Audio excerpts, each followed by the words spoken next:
Assalamualaikum warahmatullahi wabarakatuh. Perkenalkan, nama saya Messi Desnarisa Somad dengan NPM 20110602440. Saya dari kelas E Pendidikan Biologi semester 4. Di video kali ini saya akan menyampaikan materi tentang hukum lingkungan pada mata kuliah Pendidikan Lingkungan dengan dosen pengampu Ibu Aryani Dwi Kusumawardhani MPD.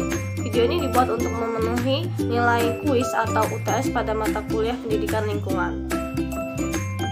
Terdapat 8 pokok pembahasan mengenai hukum lingkungan yang akan saya jelaskan, yaitu yang pertama, 1. Pengertian hukum lingkungan, yang kedua, sejarah kebijakan hukum lingkungan, yang ketiga, peranan hukum lingkungan, yang keempat, kedudukan hukum lingkungan dalam sistem hukum, yang kelima, prinsip-prinsip hukum lingkungan, yang keenam, asas-asas hukum lingkungan, yang ketujuh, sanksi-sanksi administrasi hukum lingkungan, dan yang ke-8, contoh dari hukum lingkungan. Materi pertama yaitu pengertian dari hukum lingkungan. Hukum lingkungan merupakan terjemahan dari istilah environmental law dalam bahasa Inggris dan dalam bahasa Belanda Milieurecht yang sama mempunyai makna, yaitu hukum yang mengatur tatanan lingkungan yang ada di sekitar manusia. Hukum lingkungan menurut Sujono adalah hukum yang mengatur tatanan lingkungan hidup, di mana lingkungan mencakup semua benda dan kondisi, termasuk di dalamnya manusia berada, dan mempengaruhi kelangsungan hidup serta kesejahteraan manusia dan jasad-jasad hidup lainnya. Hukum lingkungan dalam bidang ilmu hukum merupakan salah satu bidang ilmu hukum yang paling strategis karena hukum lingkungan mempunyai banyak segi, yaitu segi hukum administrasi, segi hukum pidana, segi hukum perdata. Dengan demikian, tentu saja hukum lingkungan memiliki aspek yang lebih kompleks. Dalam pengertian sederhana, hukum lingkungan diartikan sebagai hukum yang mengatur tatanan lingkungan hidup, di mana lingkungan mencakup semua benda dan kondisi, termasuk di dalamnya manusia dan tingkah perbuatannya yang terdapat dalam ruang di mana manusia berada dan mempengaruhi kelangsungan hidup serta kesejahteraan manusia serta jasad-jasad hidup lainnya. Materi selanjutnya yaitu sejarah kebijakan hukum lingkungan. Hukum lingkungan di Indonesia berkembang selain karena perkembangan legislasi seperti melalui pengundangan UU LH 1982, UU LH 1997, dan UU PPLH 2009, juga berkembang melalui putusan-putusan pengadilan. Dua putusan pengadilan yang dapat dipandang sebagai putusan-putusan penting landmark decisions adalah putusan Pengadilan Negara Jakarta Pusat dalam perkara WALHI melawan PT IIU. Menteri Lingkungan Hidup dan Gubernur Provinsi Sumatera Utara di Pengadilan Negeri Jakarta Pusat.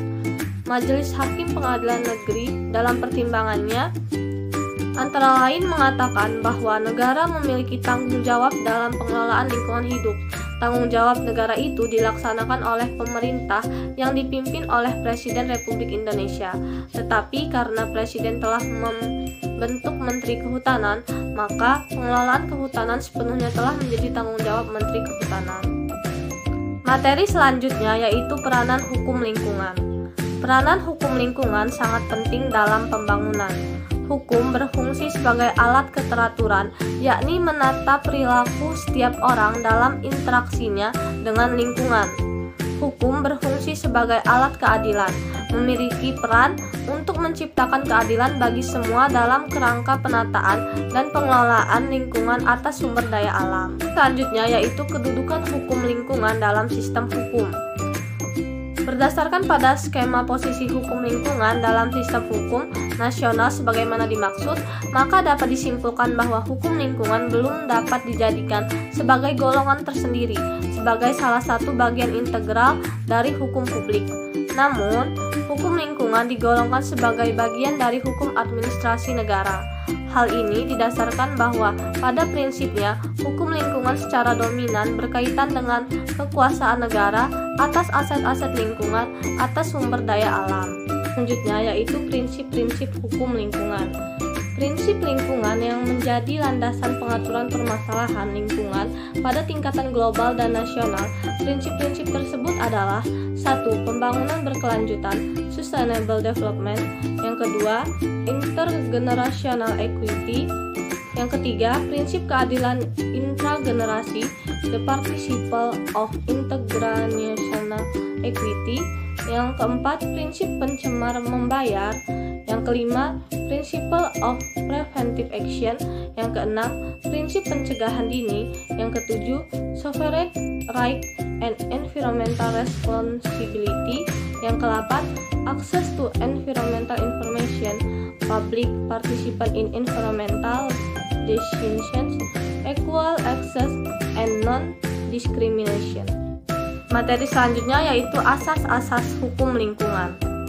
Di dalam Undang-Undang Nomor 32 Tahun 2009 tentang Perlindungan dan Pengelolaan Lingkungan Hidup, Pasal 2 menjelaskan tentang asas-asas, yaitu meliputi 1. Asas tanggung jawab negara. 2. Asas kelestarian dan keberlanjutan. Yang ketiga, asas keserasian dan keseimbangan. Yang keempat, asas kehati-hatian. Yang kelima, asas keadilan. Yang keenam, asas pencemar membayar.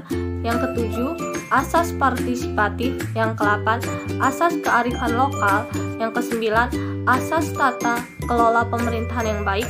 Dan yang ke-10, asas otonomi daerah.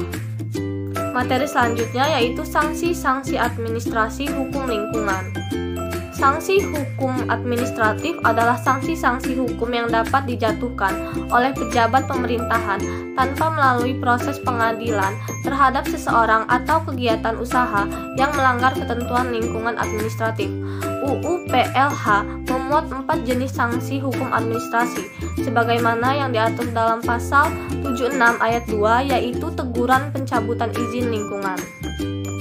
Materi terakhir yaitu contoh dari hukum lingkungan, yaitu pada kejadian pencemaran di anak Sungai Citarum. Pada April 2019, Sungai Cibet di Desa Taman Mekar, Kecamatan Pangkalan dipenuhi limbah berbusa. Masyarakat kemudian melaporkan kasus tersebut ke Dinas Lingkungan Hidup dan Kehutanan DLHK. Usut punya usut, limbah tersebut berasal dari PT Indo Delhi Pulp and Paper Mills 3. DLHK kemudian meminta bantuan Satuan Polisi Pamong Praja Satpol PP untuk menyegel pabrik tersebut. Ia menjelaskan pencemaran disebabkan oleh gagalnya pengolahan limbah cair dalam instalasi pengolahan air limbah atau IPAL mengalami peluberan karena tak tertampung IPAL. Kemudian Nuredi mengatakan Pindo Delhi 3 disangkakan UU RI Nomor 32 Tahun 2009 tentang Perlindungan dan Pengelolaan Lingkungan Hidup. Cukup sekian materi tentang hukum lingkungan yang dapat saya sampaikan. Lebih kurangnya saya mohon maaf. Kepada Allah saya mohon ampun. Saya akhiri. Wassalamualaikum warahmatullahi wabarakatuh.